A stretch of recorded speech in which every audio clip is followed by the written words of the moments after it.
Bienvenidos a un nuevo video de La Viciamos Mal. En esta ocasión vamos a hablar de una serie que salió hace poco en Netflix y está causando mucho furor entre los fans. Y es nada más y nada menos que Sandman. Pero no voy a dar mi opinión, esa opinión la van a poder ver en mi cuenta de Instagram, donde voy a subir un posteo especial de todo lo que me pareció la serie capítulo por capítulo. Y en este video vamos a hablar de algo distinto. Vamos a hablar de las diferencias entre la serie de Netflix y los cómics. Así que empecemos.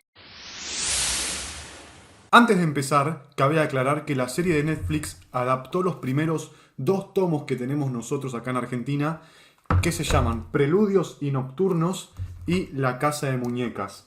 Entonces, la serie adaptó los primeros 2 arcos argumentales que podemos ver en los cómics. Y tengo que decir que es una de las series que mejor y más fiel adaptaron a los números de los cómics que he visto en mi vida. Sandman, además de ser fiel a la idea general, fue fiel, diríamos, al 90% de lo que sucede dentro de estos cómics. Es decir, que yo estaba viendo la serie y literalmente pasaban los mismos diálogos, los mismos personajes, las mismas escenas. Es decir, que era todo muy pero muy parecido y eso me encantó porque los cómics son muy pero muy buenos y adaptarlos muy de forma fiel fue una muy buena decisión por parte de los productores. Sin embargo, encontré algunas diferencias que cambian y son más como curiosidades, así que vamos a nombrarlas una por una. La primera diferencia es que obviamente las temporalidades cambian entre la serie y el cómic. Se debe básicamente a porque Neil Gaiman sacó estos cómics en el año 1988. A partir de ese año, de 1988, fue que empezó a escribir estos números de Sandman. Entonces, obviamente, era una sociedad sin teléfono celular, sin tanta tecnología, tal vez con autos más antiguos y otros temas que tienen que ver con la tecnología y cómo se vivía la sociedad. En cambio, en la serie se nos presenta un contexto en el año 2022, digamos, ya con tecnología, con celulares touch, con más tecnología en el tema de autos, en el tema de cómo se ve la ciudad y demás. Entonces, la primera diferencia obvia es ese cambio de temporalidad. Obviamente también en la serie, en los cómics, vamos teniendo flashbacks al pasado, en el que se nos muestra a Morfeo interactuando con personajes históricos de la época medieval, etc. Eso obviamente lo adaptaron al 100%, pero cuando se nos presentan las historias del presente, ya se nos cambia un poco la sociedad que era de 1988 con la sociedad de hoy. Pasando a hablar de los personajes, el personaje de Lucien, que es el bibliotecario, básicamente es la mano derecha de Morfeo.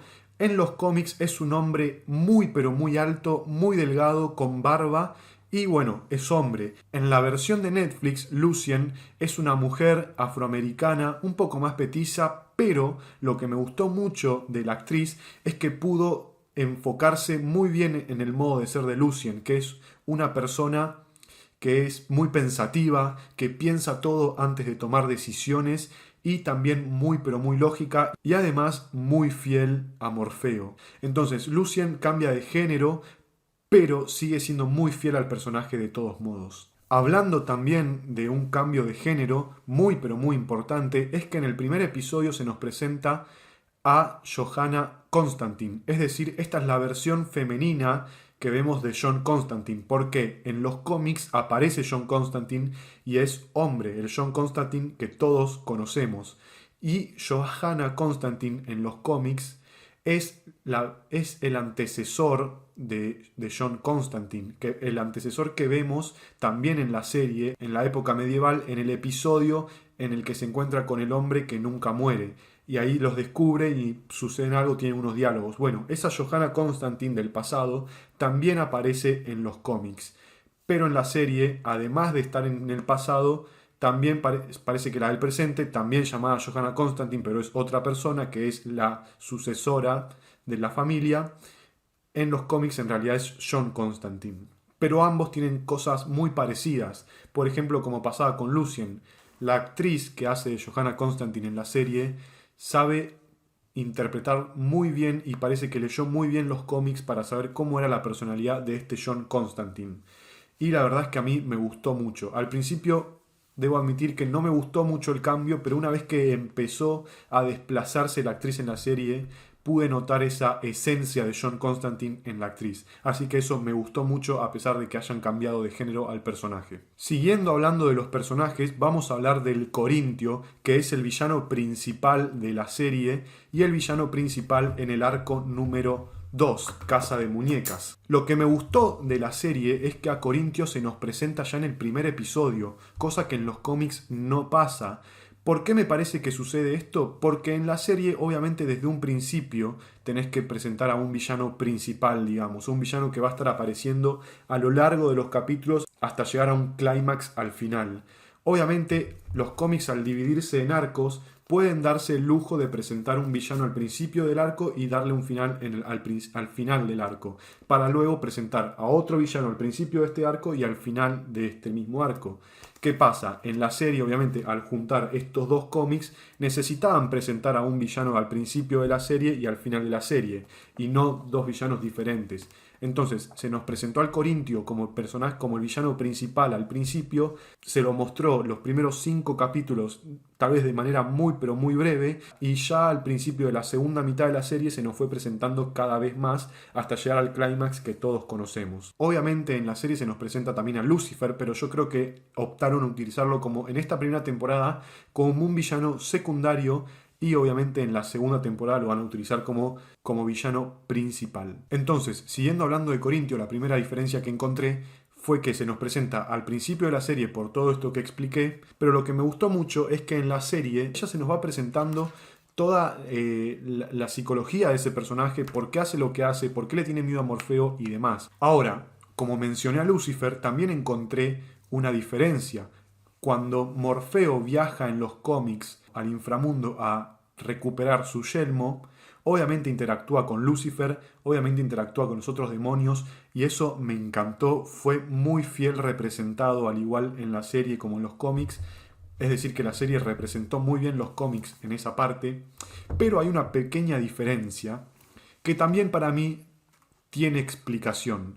La diferencia es que cuando a Lucifer lo enfrenta a este demonio a un reto para recuperar su yelmo, y si perdía iba a tener que ser su esclavo, es ese mismo demonio el que se enfrenta contra él en ese mismo juego de explicar yo soy una víbora, yo soy un virus. El juego es el mismo, pero es el mismo demonio el que se enfrenta a Morfeo.